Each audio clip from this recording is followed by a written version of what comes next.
What you did is you looked at each independent item of equipment and then where its major utility would come together in order to make sure that there was some rational reason why a particular unit was getting whatever it was getting. Now,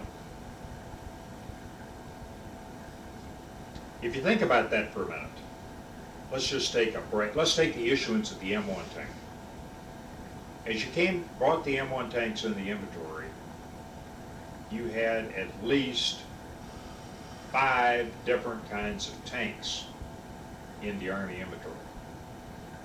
You had the M1 tank, you had the M60A3 tank, you had the M60A1 tank, you had the M48A5 tank, and the M48A3 tank. All of these were somewhere in the U.S. Army tank force structure. Now, at the same time that those tanks were what they were, you also had mobile subscriber equipment coming in. And at the same time, you had the heavy trucks coming in called HEMTs. So there is no such thing as the tank TO&E.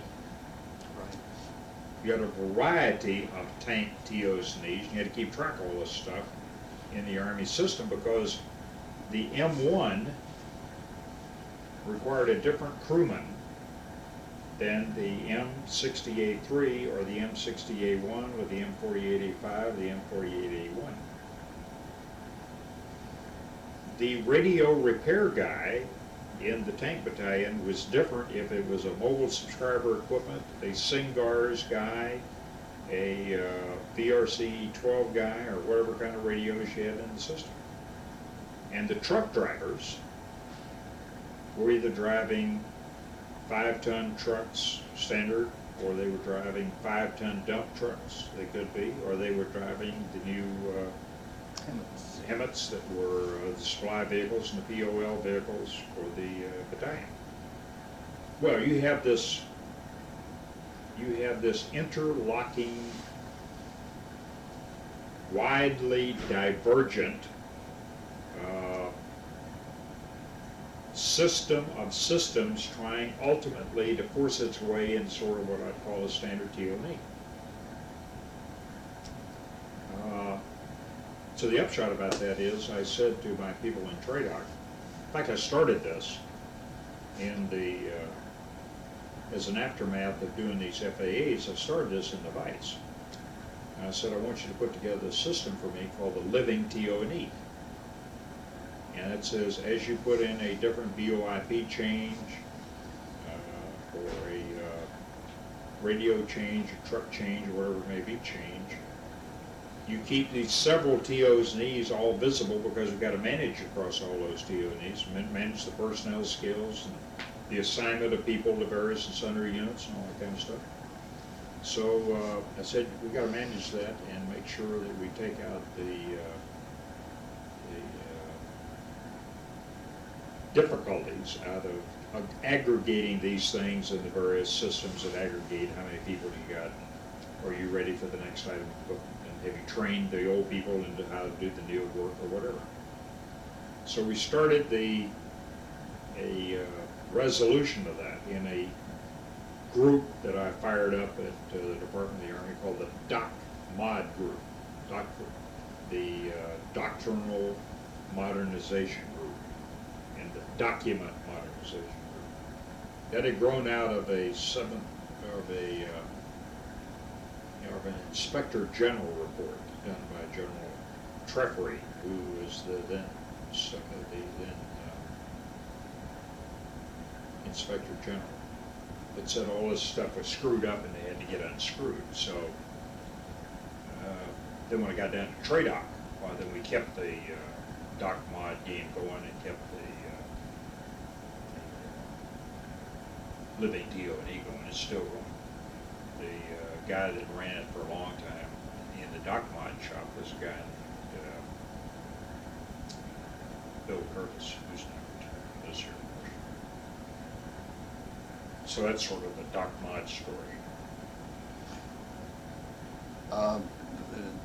There was TO&Es, and then there was suddenly they came in something called MTO&E. Does that have anything to do with Doc Mod, or does that come before? Yeah, see, anytime you modify a TO&E, if you put the radio in there, put the new SIGARs in there, well, then it's a new TO&E. Is that because the radio repairmen have a different MOS, or there's just a different Well, line? there are equipment lines in the TO&E, as well Right. as organizational structures, as well as people. Right. So you're accounting for all of that in the Doc Mod living TO&E game. Yeah. In the old days, it'd just be a substitute standard item. Yeah, and then you never were sure the personnel system was going to deliver you the correct guy. Right. See, the personnel game, you're trying to recruit a year ahead of time. So you're recruiting now, right now, in the month of February 1994, you're recruiting for June entry for people who won't get to the force until December. And if we're gonna, so we have to plan what units will have What item of equipment? what item. How many units will be equipped with System X that I will have to supply people who are appropriately trained for the System X? Will they have a different MOS for, They say? could have, like in tanks, the old tank, M60A3, was a 19 kilo, and the new guy was a the new guy was a 19 kilo, and the other guy was a 1917 or something, or 19, not 70, 19 Charlie or 19 Lima or whatever it is. So you have different aggregations. Right. An 11B, for example, is a basic ground pounding infantryman. But an 11 Mike is the infantryman that goes and rides in a Bradley. Because he's got to learn how to fire squad automatic weapons in a different way than the guy that's a straight legged. Are there different letters for, say, guys who are with 105s or 155s or MLRS? Yeah.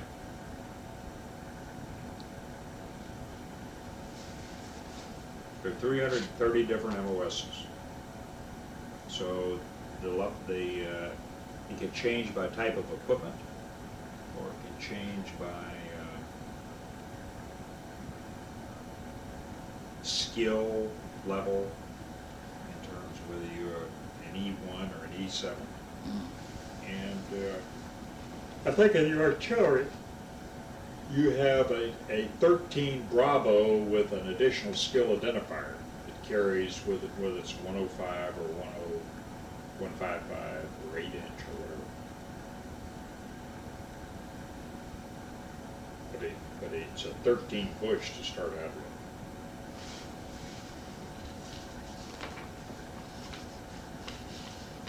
I'm ready to go to Southcom unless there's something that I've missed.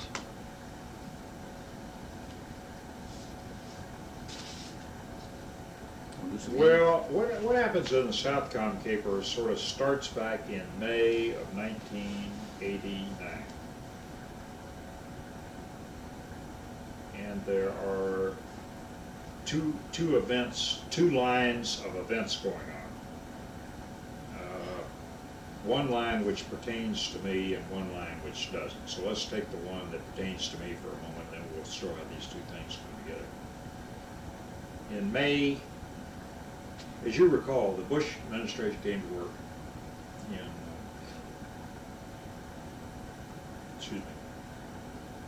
January the 20th, 1989. And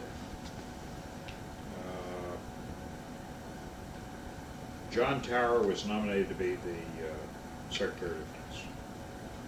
And he went through an enormously difficult, painful saga, which ended up with he didn't get it. And so they had to get another guy. And the next guy they got was a fellow named Dick Cheney. And Dick Cheney had been a congressman with then Secretary of the Army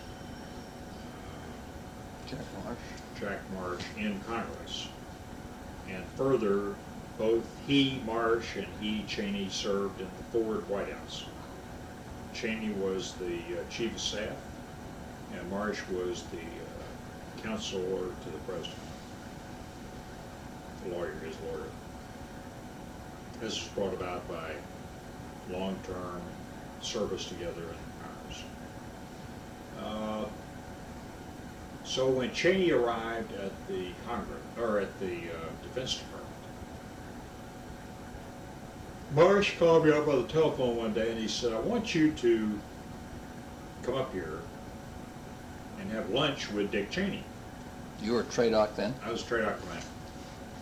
And he said, you're going to retire this year and you have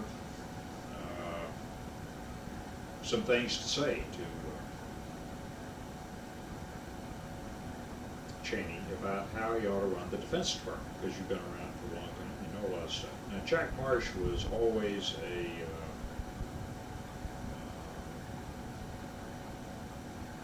mentor of mine, and he and I got along very well. As you know, I produced the policy, and I recruited the Army, and all that kind of stuff, things that he was interested in. Then been the vice for a while. And he was the guy that was really instrumental in getting me promoted to the vice.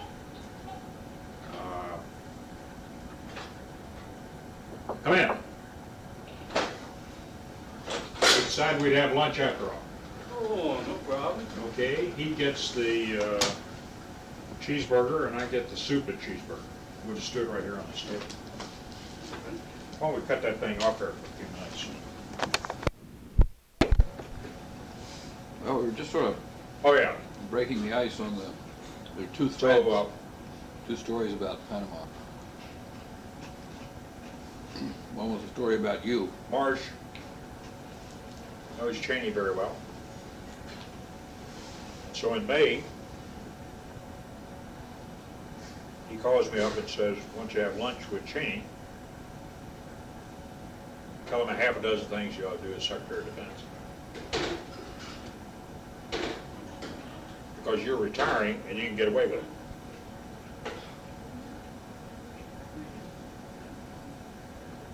So I wrote down a list of a half a dozen things, about 9 I think. And I went in, and Cheney and I and Marsh are having lunch.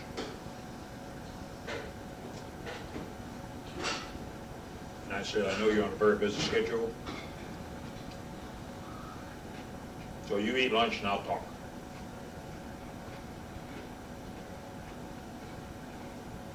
And I said,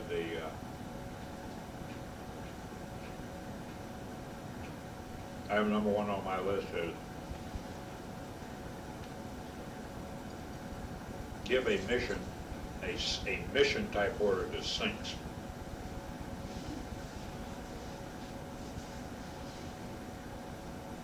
And then give him the resources necessary to carry out that mission. And never shortchange him. Because if you do, you'll be pitting your military judgments against his. And I said, you don't have any military judgment, because you never served in the military. And these other guys served 35 years, you got a lot of military judgment. And so if they ask you for something, give it to them. Otherwise, they'll come home to roost on you. And you'll be the fighter, but you don't know anything about it. So you pay the political price if something goes wrong. Now, I said, if you don't like what the sink is doing, get yourself a new sink. I went through the other items that had on that agenda. And one of them was on quality of people, and the other was on, another one was on balanced resources back and forth between modernization and structure and the like. And so I left. And my retirement date was set for the, I guess about the 30th of September, with the P-raid and all that stuff to be about the 5th of August. And along about the 4th of July, I get a call from the Chief of Staff. And Bono says, are you at a place where you can talk? I would happen to be at that time in an airport in Santa Fe.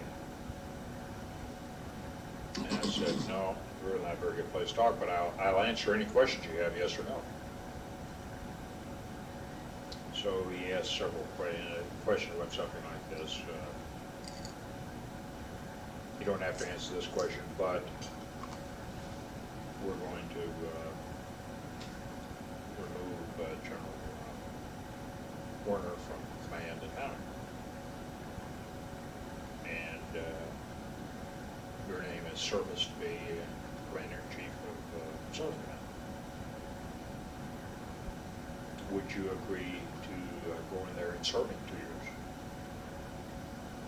And I said, well, I understand all that, but I need to talk to you, and so you'll have to wait an hour until I get up to Los Alamos, and I'll get in a private fight on a secure opponent. So I did that. And this is now July of 87. I'm sorry, July of 89. 89. The previous Christmas, I had come down with asthma for the first time in my life. I had a very serious attack of it. And so I told the chiefy that because La Paz was at 13,500 feet and other places were Quito was very high altitude, that I needed a doctor's check. This is Friday. I needed a doctor's check on whether or not Altitude would be hard on my you. asthma would stand the altitude gaps or the heat down in So I was giving a speech that night in Albuquerque, and I told him I'll fly into Washington Saturday morning en route back to Fort Monroe.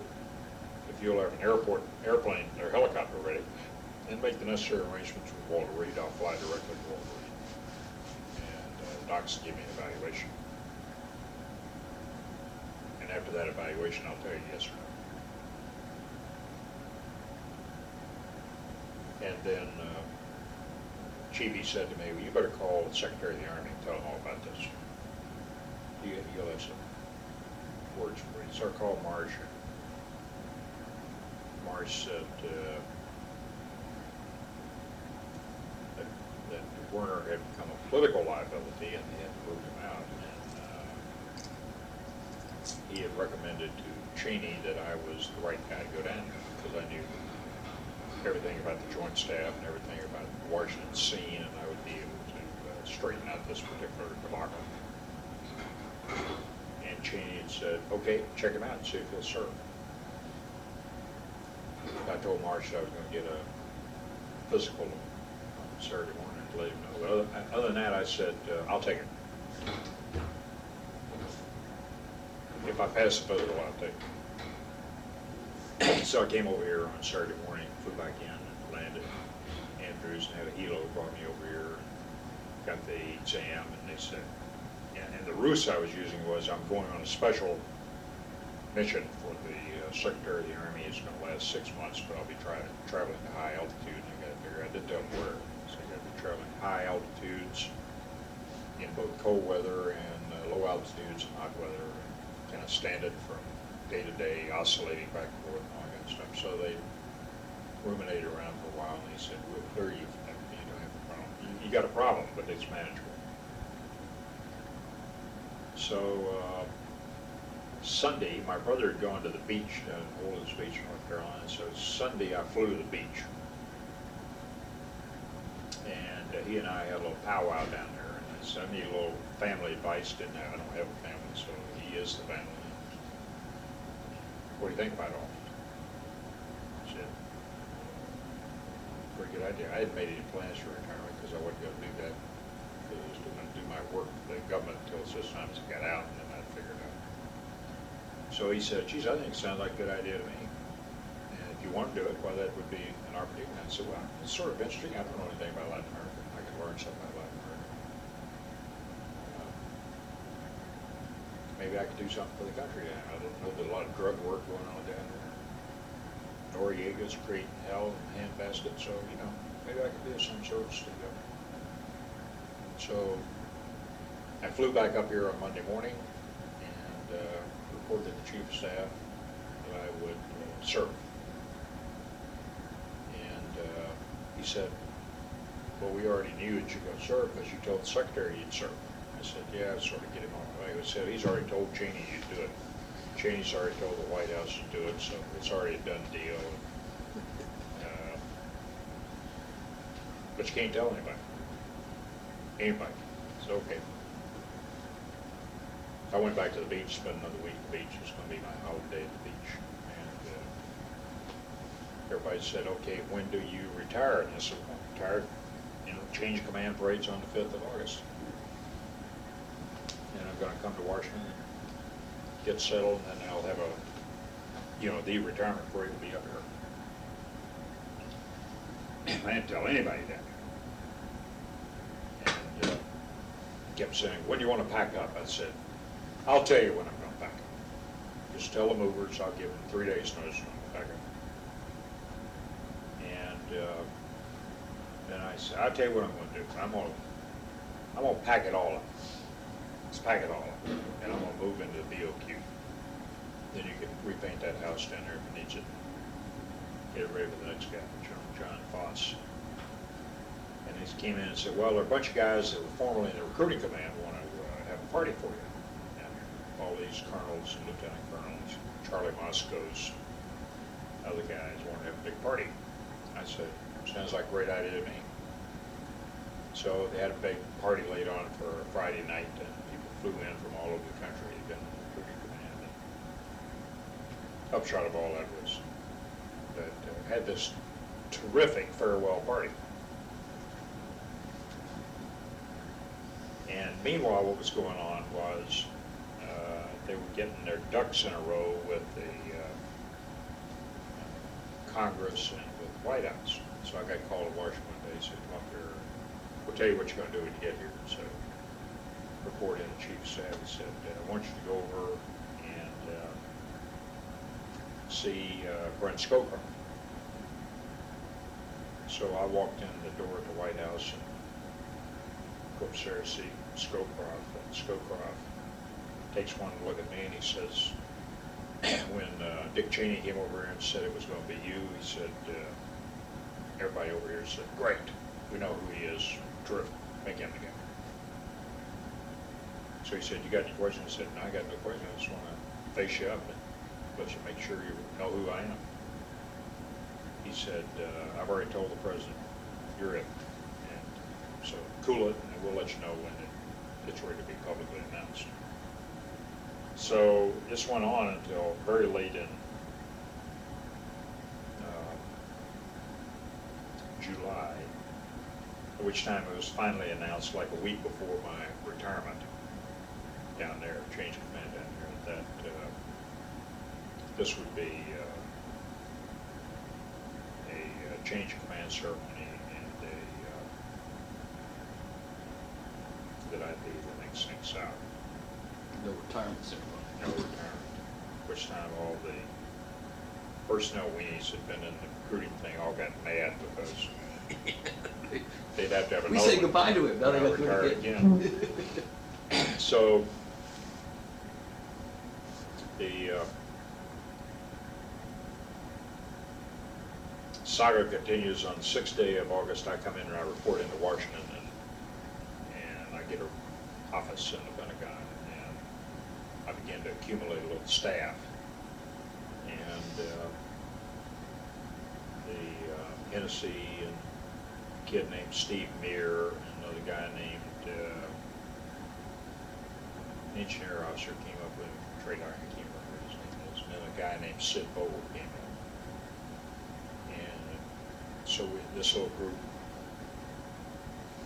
I began to get briefed up, and Crow gave me a 3-hour briefing on personal one-on-one between he and me about what was going on down south, and why the change had to be made, and what he wanted me to do in the interim. And the principal part of that was, he said, you have carte blanche to look at the policy extant in the Defense Department and with respect to Latin America, and create new policy and then bring it to us in the JCS before you go down there, the week before you go down there.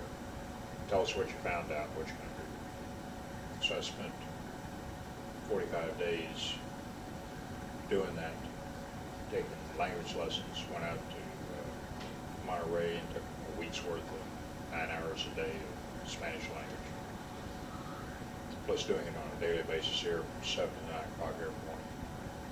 Did you have a teacher, or you do it? Yeah, no, I had a tutor over at Khaki, happened to be the same building that the USA was. They had a tutor over there. She taught me for 2 hours every day, 5 days a week. And upshot of all that was, got myself ready, met everybody in Washington, earned over a nickel a day. The only guy I didn't see in Washington was the president himself. So Baker, so Webster, the CIA, saw all the relevant congressmen, senators, Cheney, Crow, everybody, all the people in the State Department that There's were a lot notorious of in Latin America. a lot of heartburn going on about. Well, there was a big duke-out going at the time between Elliott Abrams of the previous administration, who was the Assistant Secretary of State for Latin American Affairs, and Crow, principally, and the Defense Department. And it had to do with the contraband out of the countries. And so it was bad blood between Crow and Abrams. And there wasn't a whole lot of confidence with the new people in the administration about where the Defense Department fit. And oh, by the way, they had this intransigent guy down in Latin America who was the commander of SOUTHCOM, which goes into the second part of the story. On the other front, in the month of May, I'd made several trips into Panama as the TRAOC commander. And Bernie Lefke was the brigade level commander down there, and Fred was the SINC. So I knew them both, and I've been down there a lot. And there have been a lot of incidents in Panama. And there were probes to the tank farm and that kind of stuff. And the question was, we got the right kind of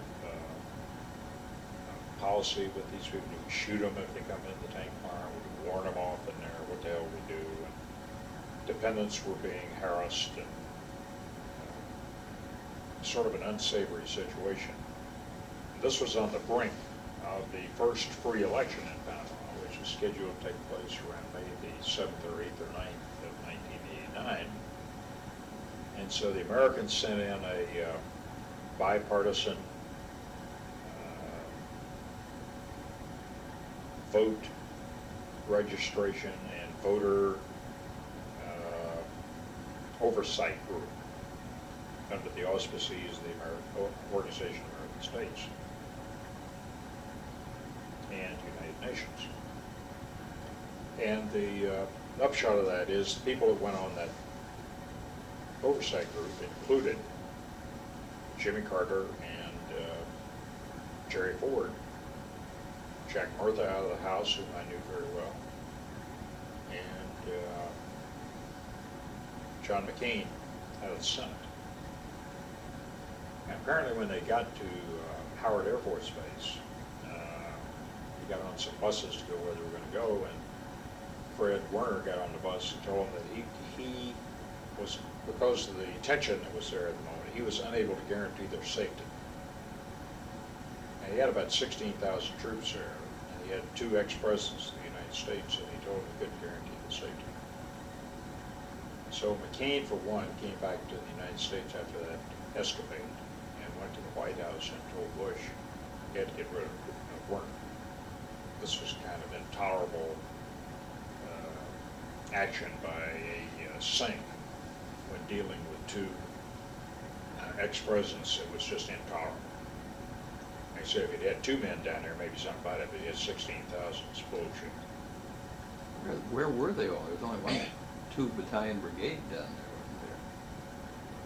Well, but they had 3 battalions in the brigade at the time, they had special forces people, and they had Marines, and they had a Navy contingent, and they had the head shed of Southcom, and they had MP companies, extra MP companies, a lot of people. Had a mechanized battalion down there. Was it already there? Yeah, from the Fifth. Mech. So the upshot of all that was that there then began a series of meetings after the May the 9th, I'll call it May the 9th, see the 7th, 8th, and 9th, in which the coalition won, but Noriega vitiated the election. And OES tried to get him to do something, couldn't make it happen, and meanwhile, yo! Hi, how y'all doing today? How you doing today? I'm just fine. Welcome back. Did y'all get enough? Yeah.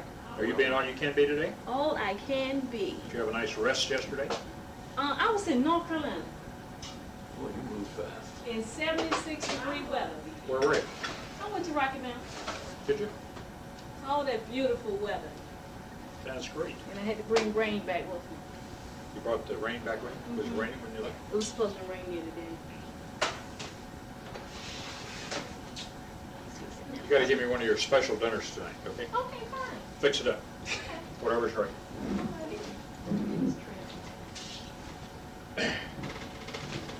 So, there began a big policy review about what are you gonna do about all this with the Bush administration, which led to a presidential directive in the midst of July of 1989. Oh, by the way, in May, Fred had made a speech to the Rotary Club down that there was a policy vacuum with the new administration on matters pertaining to Latin America. Well, it's never the right thing to say in public there's a policy vacuum for its commander-in-chief. After all, if there ain't any policy, you got to invent it yourself. So the upshot of all that was he was in substantial disrepute both in the State Department and the Defense Department and the Office of the President. So then this new presidential directive came out and said you'll start doing what we knew as Purple Storm and Sand Flea exercises, which were to reassert U.S. sovereignty associated with the Carter-Torrijos Treaty, which had been left to languish in the years since the Carter-Torrijos Treaty in 1979. And the upshot of all that was that Bay, Freddie, and company began to do very high-speed road marches around the area with ammunition. Meanwhile, the tempo of harassment of soldiers was going up.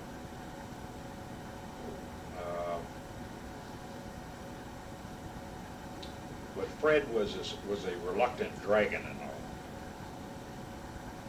Now, I'm not dropping a dime, but it is a fact that Fred has spent most of his adult life in Latin America and was married to a Bolivian. And so many folks perceived that he had become captured by Latino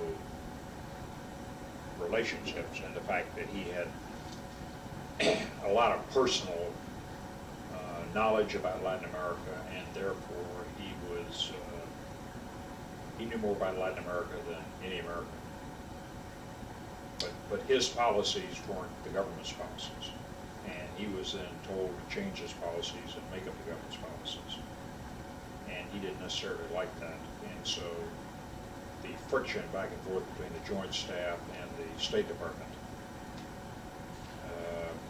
and the Department of Defense began to be at such a high level that they finally said it was an intolerable affair. So you see, these three things are moving in train at the same time, dimensionality. What? I'm meeting with Cheney and Yeah. mid-April or mid-May after this big debacle in early May. And whether Jack Marsh knew a lot about that, he may have.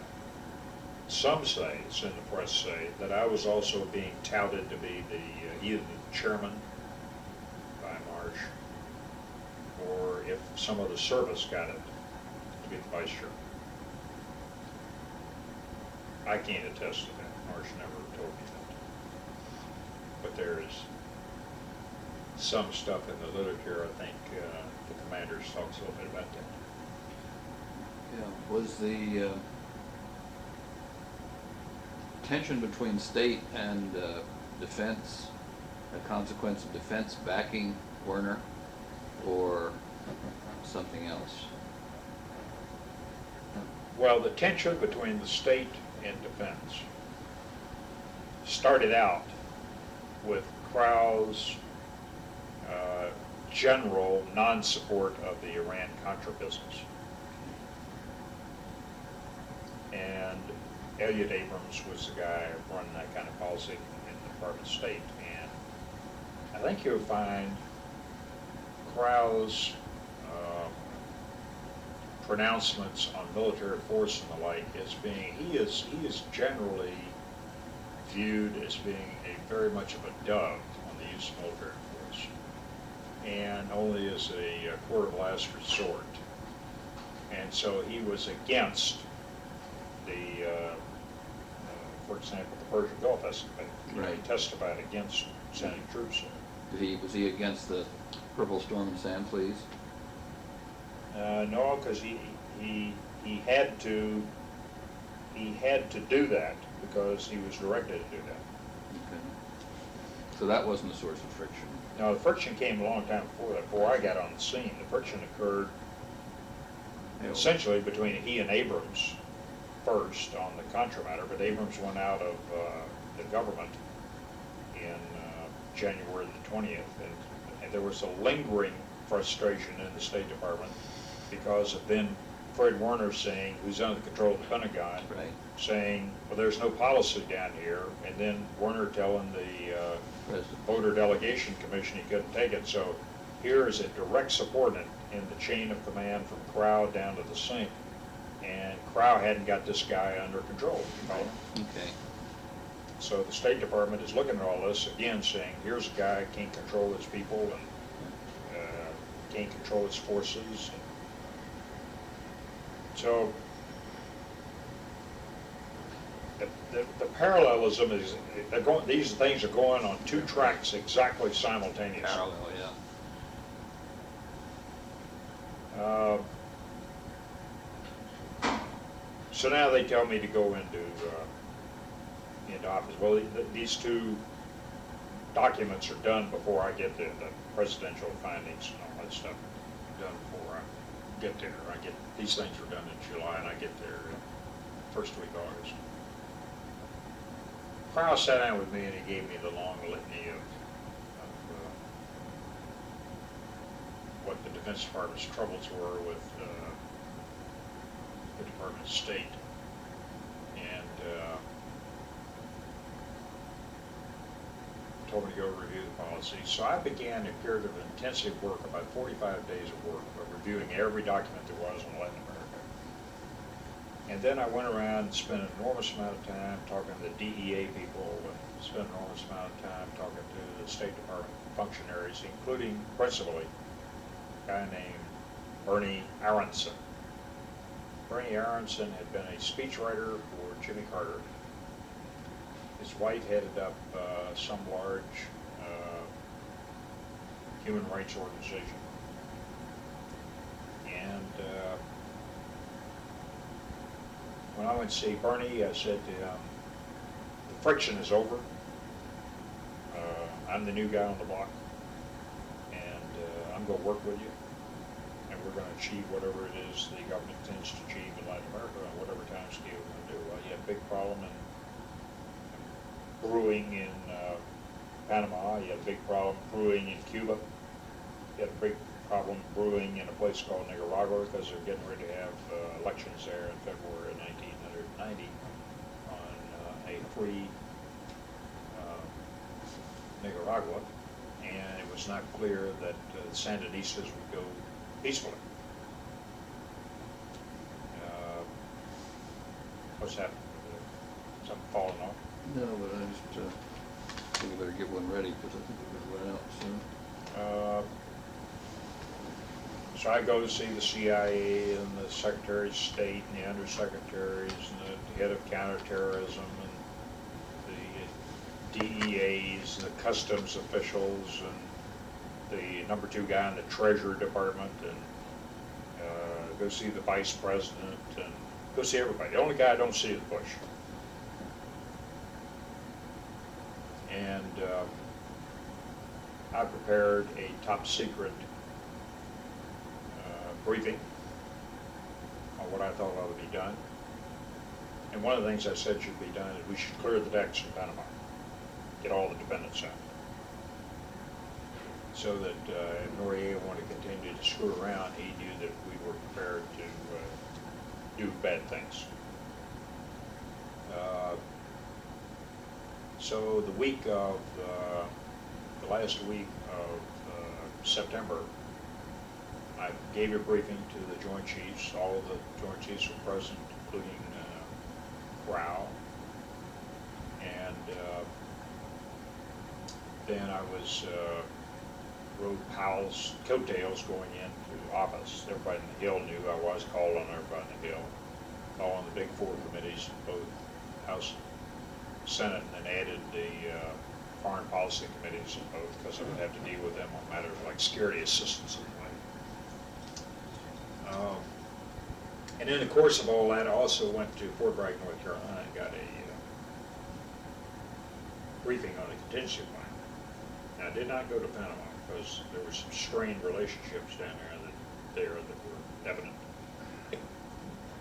Because Werner and his wife were making a big circuit around Latin America before they came out, hitting all the countries. And I wasn't welcomed. In other words, Werner did call up on telephone and say, come down here so I can give you a dump. So I didn't. But I went to Bragg and I spent a day there reviewing the potential operations plan called Blue Spoon, which was the plan for the reinforcement of the canal, if in the event there was an action between us and Noriega.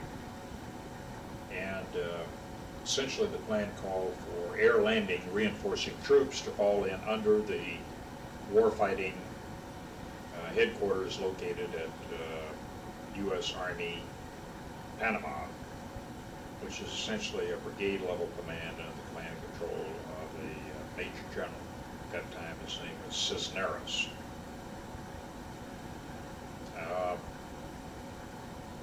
And this would be a piecemeal air landing of troops to build up in the case there was some fracas, and we'd pile on behind whatever was there and make something out of it. Now, earlier in the spring, because I knew a little bit about Panama, not a lot, but a little bit, because I've been there several times as the trade doctor and as the vice. I went to see Bono and I said, who you plan to put into the J3's job? And he said, well, I haven't really decided much about it. And I said, well, I recommend you put in a brigadier general named Bill Hartzog. I said, Bill Hartzog is currently the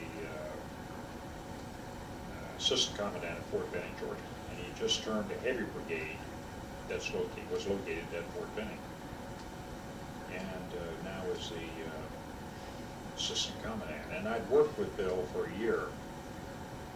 He had assistant commandant, and me as the trade doctor commander. He's the guy that I turned to, for example, when I was a trade doctor and said, go to Fort Irwin, California, and do a 1-month analysis on 100 offenses and 100 defenses and tell me what's wrong with the infantry. And he said to me, Bono said to me, what is it, why do you think he ought to go down there? I said, well, you liable to have a fight down there. I said, the problem you need down there, Werner doesn't know anything about fighting, and Lefke doesn't know anything about fighting. And I said, you need a warfighter down there who's had a billet here in the United States where, because Warner and Lefty had essentially been out of the country as general officers. Warner had only really one tour back at Presidio, San Francisco as an Army commander, to sort of give him a respite, give him a way to get him made a lieutenant general, so we could send him back to be the CENTCOM, or the Southcom commander. And Lefty had been an attaché most of the time. Was Lefty the J3? No, Lefty was the commander of the brigade down there Oh, okay. of U.S. Army Panama. And the J3 was a fellow named Cisneros. Cisneros was an artillery officer and really didn't know a lot about infantry operations from my book. He was principally an artillery officer. So I said, you got all these guys, and if we have to go to war down, I said, we need a J3 knows what the hell he's doing. And I said, oh, by the way, Hartzog commanded a battalion down there, so he knows the territory. And I said, he's also down here as a company commander, so he knows a little Spanish, and he knows the territory, he might do that. So,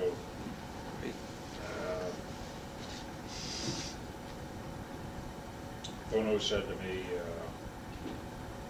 well, I'll look at that and then I'll get back to you. So he called me up about 2 days later and he said, okay, you tell Hartzog that's where he's going.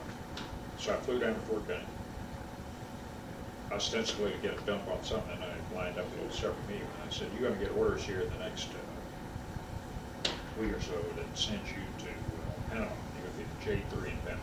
You need a joint tour for one. Secondly, they need a warfighter. And his jaw dropped 6 feet.